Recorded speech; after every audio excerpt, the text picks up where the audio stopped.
저는 올해로 남편과 결혼한 지 6년째가 되는 30대 중반의 여자입니다.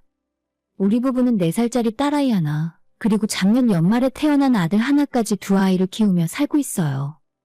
남편과 저는 결혼한 지 6년 차가 되지만 아직도 우리가 신혼부부라 생각할 정도로 사이가 정말 좋은 편입니다. 지금은 둘째가 너무 어려서 못하지만 작년 초까지는 친정부모님께 아이를 맡겨두고 부부끼리 데이트도 자주 했었어요.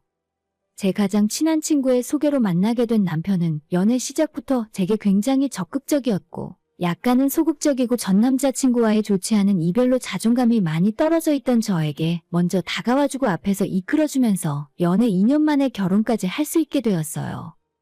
남편은 우리나라에서 세 손가락에 꼽히는 좋은 대학을 나왔고 지금 현재는 대기업에서 반도체 연구원으로 근무를 하고 있어요.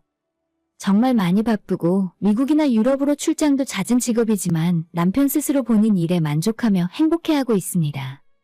반면에 저는 집 근처에 있는 지방국립대를 졸업해서 현재는 지역 행정복지센터에서 일을 하고 있는 공무원입니다.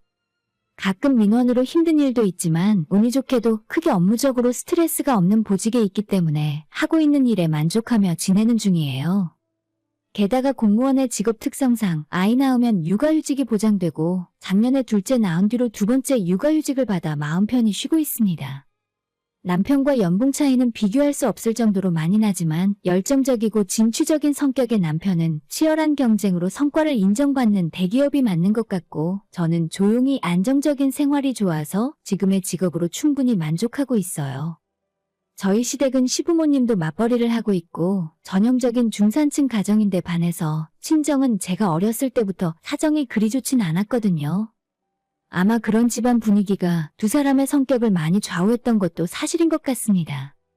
부모님은 제가 어릴 때부터 장사를 하셨는데 제 남동생까지 내 식구가 먹고 사는 데는 크게 불편함이 없었으나 집안 살림에 여유가 있다고 말하기는 힘들 것 같아요.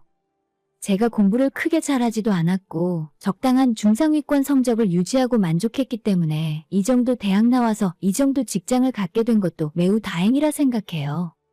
대학 시절에도 적당한 학점만 유지하고 중간만 가자는 생각이었는데 주변 친구들은 1학년 때부터 토익이나 어학연수, 자격증 등을 준비하면서 좋은 직장에 가고 싶어 치열하게 노력을 많이 하더라고요. 그치만 그때부터 공무원을 해야겠다 마음을 먹었고 애초에 취업 준비보다는 공무원 시험 준비를 더 많이 했던 것 같아요. 대학 다닐 때부터 꾸준하게 준비해서 졸업하고 1년 후에 합격을 할 수 있었고 저뿐만 아니라 집안에서도 정말 기뻐하셨습니다. 그 뒤로 지금까지 정말 만족하며 직장 생활을 하고 있고 무엇보다 출산하고 나서 아이와 있어줄 수 있는 시간이 많다는 점이 엄마로서는 가장 큰 장점이라 생각하고 있어요. 남편은 큰 특징 없이 별 볼 일 없는 저를 스스로 대단한 사람으로 생각할 수 있게 자신감을 많이 불어넣어줬고 결혼한 이후로도 지금까지 처음과 똑같은 기분으로 살 수 있게 해줘요. 시부모님도 정말 좋으신 분들이고 제가 약간 힘든 집안 상황에서 스스로 노력해서 대학까지 졸업했고 공무원이 되었다고 생각을 하시는지 처음부터 제게 호감이 있으셨어요. 그래서 그런지 지금까지도 시부모님이 저를 예뻐해 주시고 항상 저를 볼 때마다 나란히라는 우리 공무원 며느리 왔냐면서 별것도 아닌 평범한 제가 대단히 큰 일을 하는 사람인 것처럼 대접을 해주시고 길을 살려주셨습니다. 남편도 너무 좋고 시부모님도 너무너무 좋으신 분들인데 시댁에서 단 한 명 제게 거슬리는 사람이 있었어요. 그 사람은 저와 동갑 나이의 시동생이었습니다. 그 집안 내력인지 시동생은 어릴 때부터 엄청 똑똑하고 공부를 잘해서 시댁에서 큰 기대를 받고 자랐대요. 심지어 대학도 저희 남편보다 더 좋은 대학을 졸업했고 거기서도 좋은 성적으로 졸업을 했었죠. 대학을 졸업하고 나서도 공부를 더 하고 싶다고 해서 시부모님의 지원을 받아서 미국으로 2년 동안 유학을 갔다 오기도 했어요. 아무튼 머리가 정말 좋은 사람이라서 대단하다는 생각도 들고 어떨 때는 부럽기도 했어요. 그런데 딱 한 가지 우리 시동생의 엄청나게 큰 단점은 본인이 머리가 좋고 너무 잘나서 그러는 건지는 몰라도 기본적으로 다른 사람들을 무시하고 깔보는 성격을 갖고 있습니다. 남들이 해놓은 건 전부 별것 아니라는 식으로 이야기하고 특히 자기보다 학벌이 많이 떨어지는 사람들과는 대화 자체를 제대로 하기 싫다는 듯 대놓고 무시했어요. 그런 엘리트 코스만 밟아온 시동생의 눈에는 서울도 아니고 지방국립대를 졸업해서 구급공무원으로 사회생활을 시작한 제가 얼마나 무능력한 사람으로 보였겠습니까? 처음에 남편과 결혼한다고 시댁에 인사드리러 갔을 때 시부모님은 그저 저를 반겨주시고 좋아해 주셨는데 그때는 시동생이 아직 미국에 있을 때였죠. 나중에 저희가 결혼한 이후에 한국으로 들어오고 저와 처음 만난 자리에서 가장 먼저 했던 이야기는 다름이 아니고 그런데 형수님은 어느 대학 나오셨어요? 라고 하더라고요. 분명히 이전에 제 남편이나 시부모님에게 제가 어느 대학을 나왔는지 전해 들어서 알고 있었을 텐데 일부러 면전에서 물어보고 망신을 주고 싶어서 그런 질문을 했었던 것 같아요. 제가 서울이 아니라 국립대학을 나왔다고 대답을 했더니 잠깐 사이에 비웃는 얼굴이 스쳐 지나갔습니다. 그런데 왜 7급도 아니고 9급을 하신 거예요? 친구들 말 들어보면 별로 어렵지도 않다던데. 보다 못한 아버님과 우리 남편이 형수에게 버릇없게 그게 무슨 소리를 하는 거냐고 화를 내셔서 겨우 시동생의 입을 다물게는 했는데 그 뒤로도 저만 보면 아주 못 잡아먹어서 안달이 나 있더라고요. 솔직히 아나무인 자존감이 높은 시동생이 봤을 때 제가 얼마나 좋은 먹잇감이었겠습니까? 학벌 주제로 이야기하기에도 좋고 직업도 그저 평범한 공무원이라 버리도 많지 않으니까 이리 놀리고 저리 놀리고 저랑 얼굴이 마주칠 때마다 못살게 굴더라고요. 유학 생활을 마치고 한국으로 돌아온 시동생은 외국계 투자회사에 들어갔고 연봉도 엄청나게 많이 받는다고 전해 들었어요. 머리가 좋고 영어를 독학으로 마스터해서 유학까지 다녀올 정도로 능력이 있는 사람이니까 그 정도 돈을 버는 것이 당연하다 생각했습니다. 아무튼 좋은 직장을 다닌다고 해도 다른 사람을 무시할 이유는 없잖아요? 하도 저를 볼 때마다 괴롭히니까 나중엔 남편이 한 번만 더 형수에게 함부로 이야기하면 가만두지 않을 거라고 강하게 경고한 적도 있었죠. 그랬더니 시동생도 지지 않고 한다는 소리가 정말 가관이었습니다. 그러니까 내가 대학 동창들 중에서 하나 소개시켜준다고 했잖아. 걔네들 전부 집안도 괜찮고 잘 나가는 애들인데. 라고 제가 듣고 있는 옆에서 그런 말을 하더라고요. 남편이 그때 너무 화가 나서 지금 당장이라도 한 방 먹일 것 같으니까 그 입 다물라고 말했고 시동생도 분위기가 농담이 아니라고 생각했는지 자기 방으로 조용히 들어가더라고요. 남편한테 듣기로는 시동생이 너무 자기 잘난 맛에 살았고 학교에서나 집에서나 공부를 잘해서 대우를 해주니까 위아래가 없이 컸다고 말했습니다. 고등학교 때도 성적이 항상 전교 5등 안에서 놀았다고 하고 대학교 가서도 자기 원하는 대로 술술 풀리니까 인생이 우습게 보였을 거예요. 사람마다 각자 처한 상황이 있고 자기 위치에서 노력하면서 사는 건데 지금까지도 그저 공부 하나만 가지고 사람의 모든 것을 판단하더라고요. 그렇게 잘 나가고 영원히 승승장구할 것만 같던 시동생은 작년 초에 회사에서 권고사직을 당해 얼마 전까지 1년 정도는 집에서 쉬고 있었습니다. 얘기를 듣기로는 회사에서도 동료 직원들이랑 관계가 별로 안 좋았었다 하고 안 그래도 평판이 좋지 않은 상황에서 큰 실수를 하는 바람에 회사에 큰 손해를 입혔다고 들었어요. 보통 그런 상황에서 동료 직원들이 감싸주고 다시 기회를 얻어 만회를 할 수 있을 텐데 우리 시동생은 자기 편을 들어주는 사람이 아무도 없었던 거죠. 외국 회사라서 그런지 취업한 지 몇 년 되지도 않았는데 가차없이 잘리더라고요. 철밥통 소리 듣고 사는 공무원인 제 입장에서는 정말 놀라운 일이었습니다. 물론 이미 벌어놓은 돈도 적지 않았고 능력이 있는 사람이니까 언제든지 금방 좋은 회사에 취직할 수 있을 줄로만 알았어요. 하지만 그 뒤로 1년 가까이 계속 백수 생활을 하고 있는데 처음엔 여유 있고 언제든지 자기가 원하는 회사에 골라서 들어갈 수 있다고 호언장담하던 시동생도 조금씩 초조해하는 모습을 볼 수 있었습니다. 최근 들어서는 면접조차 기회를 받지 못하고 서류에서 전부 탈락하는 상황이라고 들었어요.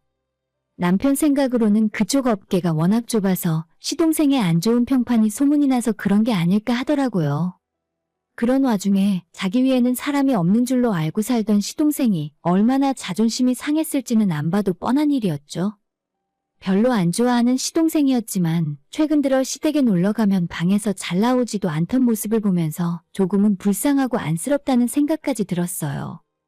자존심이 워낙 세기 때문에 본인의 안 좋은 상황에서의 모습을 다른 사람에게 보이기 싫어하는 것 같아서 마음이 좀 더 좋지 않았죠. 하지만 워낙 똑똑한 사람이라서 저희가 어떻게 도와줄 방법도 없었고 그저 시간이 지나면 본인이 알아서 극복하고 잘하겠지라는 생각이었죠. 역시나 바로 지난달 시동생은 처음에 자기가 원하던 회사들과는 조금 차이가 있었지만 그래도 이름만 들으면 알만한 대기업에 취직해서 일을 하기 시작했습니다. 그리고 아버님이 시동생이 재취업했다고 식구들이 다 같이 축하하는 자리를 만드셨는데 저와 남편도 축하해주러 찾아갔죠. 1년 가까이 백수로 지내면서 나름대로 고생도 하고 어렵게 취업한 거라서 시동생이 이번 일로 배우는 것이 좀 있고 겸손해졌을 거라고 생각했는데 사람이 그렇게 쉽게 바뀌진 않더라고요. 시동생이 식사 자리 내내 자기는 어차피 망해도 대기업 정도는 들어간다면서 공무원인 저와 은근슬쩍 연봉을 비교해가면서 역시 공무원은 시켜줘도 안 한다는 듯 떠들었습니다. 형수 연봉이 얼마라고요? 그거 우리 회사 작년 연말 인센티브가 그 정도 나왔다는 것 같던데. 역시 공무원은 국민에게 봉사하는 마음으로 하는 거지. 돈 벌려면 다른 걸 해야죠. 대놓고 시부모님 다 보는 앞에서 제 직업을 내리깔고 무시하는 게 진짜 기분 나빴어요.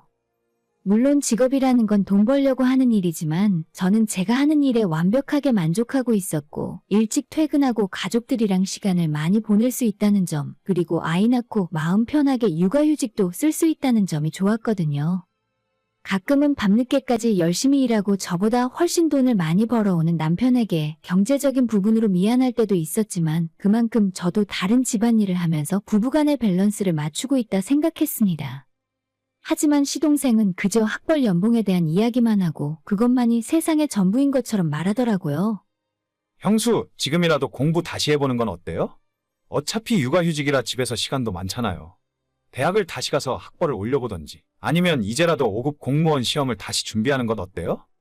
교묘하게 저를 걱정하는 척 이야기했지만 제 학벌부터 직업까지 싸그리다 무시하고 있다는 것이 느껴졌어요.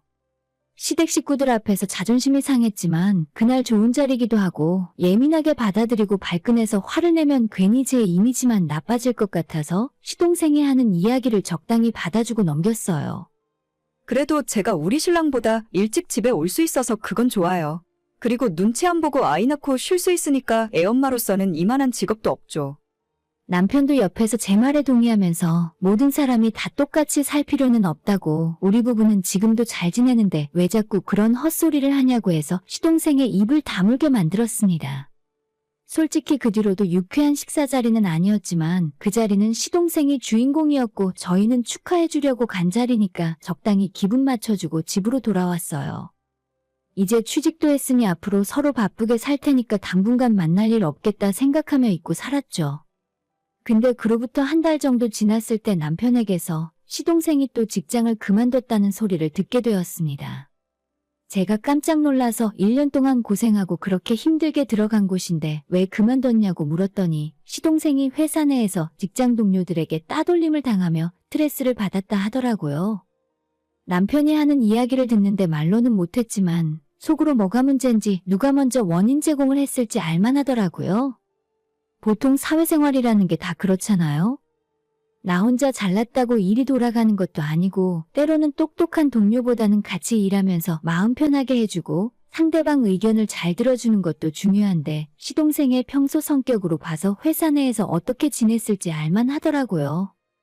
아무튼 지잘난 맛에 사는 사람이라서 또 금방 다른 직장을 구하겠지 하고 신경 안 쓰고 있었는데 일주일 정도 지났을 때 갑자기 시동생이 제게 전화를 해왔습니다. 저한테 직접 시동생이 먼저 전화한 건 처음이라 무슨 일인가 싶었는데 이런저런 쓸데없는 이야기를 한참 하다가 시동생은 이번에 공무원 시험을 한번 도전해보고 싶다고 했습니다.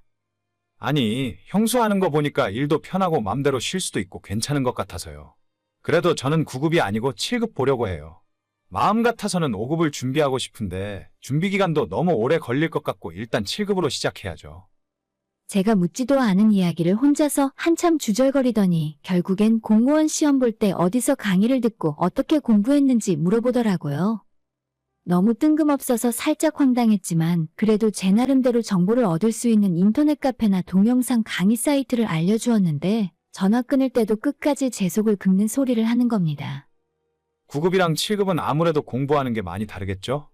크게 도움이 된 건지는 모르겠는데 아무튼 형수한테 제가 물어볼 것도 있고 좋네요. 그렇게 공무원 시험 준비를 한다고 하던 시동생은 한 달도 못 가서 때려치더라고요. 적성에 안 맞는 건지 자기 성에 안 차는 건지 책도 사고 강의도 결제하고 나름대로 공부를 하다가 결국 그만둬 버렸습니다. 지금은 다시 미국으로 유학 가고 싶다며 시부모님에게 유학 보내달라 조르는 중이에요. 나이 30 중반에 직업도 없고 평생 공부만 하며 살 생각인 건지 뭐 하자는 건지 모르겠습니다. 본인이 머리 좋고 능력이 출중한 건 알겠는데 아나무인 그 성격 못 고치면 이번 생에 제대로 된 직장은 구하지 못할 거예요. 주변 사람 다 바보 취급하고 아랫사람으로 생각하는데 누가 그런 사람이랑 같이 일을 하고 싶어 하겠습니까? 미국 유학에 한두 푼 하는 것도 아니고 시댁이 나름대로 여유가 있다고 해도 그건 말도 안 되는 소리라고 생각해요. 결국 시아버님이 시동생이랑 얼마 전에 크게 싸웠고 남편까지 어머님 전화 받고 밤늦게 출동할 정도로 상황이 심각했었다고 해요. 남편이 아버님에게 대드는 시동생을 말리다가 한 대 때렸다고 하는데 그것 때문에 형을 고소한다고 난리가 났었습니다. 시부모님도 충격을 많이 받았고 미국 유학 가고 싶으면 너가 돈 벌어서 가던지 맘대로 하라고 말씀을 하셨다고 하네요. 저 나이 먹고 아직도 부모한테 손 벌리려고 하는 것이 참 못나 보이긴 해요. 자기는 능력 있고 머리 좋다고 그렇게 자랑을 하면서도 직장 하나 멀쩡하게 다니지 못하면 무슨 소용이 있겠습니까? 시동생이 그렇게 무시하던 저는 올해로 10년째 일을 하고 있어요. 9급으로 출발했지만 그 사이에 진급도 했기 때문에 7급이 되었고 잘릴 걱정 없이 마음 편하게 육아휴직으로 쉬고 있어요. 아이들 키우면서 남편과 맞벌이하고 하나도 부족함 없이 살고 있고 재작년엔 드디어 전세 탈출해서 내 집도 장만해서 여러모로 너무 안정적인 생활을 하고 있거든요. 저희 부부가 앞으로 큰 부자가 되긴 힘들겠지만 두 아이 부족함 없이 공부시키고 우리 부부 노후 대비하긴 충분하겠죠. 반면에 시동생은 집안을 이렇게 뒤집어 놨으니 아마 다시는 제 앞에서 학벌이나 직업에 대한 이야기를 하지 못하겠죠. 아무리 본인이 좋은 대학 나와서 공부 잘하고 똑똑하면 뭐 하겠어요? 그 정도 스펙이면 친구한테 추천이라도 받아서 취직하고 직장 생활하고 있어야 하는데 워낙 싸가지가 없으니 주변에 남아있는 친구도 없더라고요. 본인이 예전부터 친구라고 생각하던 대학 동기들도 저희 시동생이 잘 안 풀리니까 전부 다 떠나버리고 오히려 뒤에서 욕이나 하고 손가락질 하고 있다고 들었어요. 회사 면접을 보러 가서도 전혀 굽힐 줄 모르고 본인 위에 사람 없다는 그 아나무인 성격 그대로 면접을 봤으니까 이 좁은 대한민국 땅에서 시동생을 받아줄 회사 하나가 없었던 거죠. 처음 유학생활 마치고 한국에 들어왔을 때만 해도 엘리트 중에 엘리트인 줄로만 알았는데 그 똑똑한 머리와 좋은 스펙을 가지고 참 인생 피곤하게 사는구나 싶네요. 이런 상황인데도 사람이 아직까지 정신은 못 차린 것 같아요. 시부모님은 공무원 시험이라도 다시 준비를 하던지 아니면 아무 회사라도 들어가서 일을 하라고 말씀을 하시는데 눈이 워낙 높아서 그게 잘 안 되나 봐요. 사실 제 생각엔 공무원 준비도 안 했으면 좋겠어요. 결국 공무원도 직장 생활인데 아무리 시험을 합격해봤자 그 이후로는 이 조직에 잘 적응할 수 있어야 버틸 수 있거든요. 제 입장에서는 시동생이 좀 더 고생을 해보고 이번 기회에 그 더러운 성질 좀 꺾었으면 좋겠는데 시부모님 입장에서는 벌써 10년 가까이 공부 뒷바라지 하면서 마음고생하고 힘들어 하시는 게 보이거든요. 며칠 전에 어머님이 반찬 가지러 오라 해서 시댁에 갔다가 다늘어난 추리닝 입고 거실 돌아다니던 시동생과 마주쳤어요. 저보고 인사도 못하고 조용히 방으로 들어가는 모습이 어찌나 안 되어 보이던지 빨리 취직하고 어머님 집에서도 독립해 나가서 시부모님 걱정을 덜게 했으면 좋겠네요. 공부를 아무리 많이 했어도 지금은 그저 쌀이나 축내는 십중이일 뿐이잖아요. 오늘의 사연은 여기까지입니다. 구독과 좋아요, 알람 설정 부탁드려요. 다들 행복하시고 좋은 하루 되세요.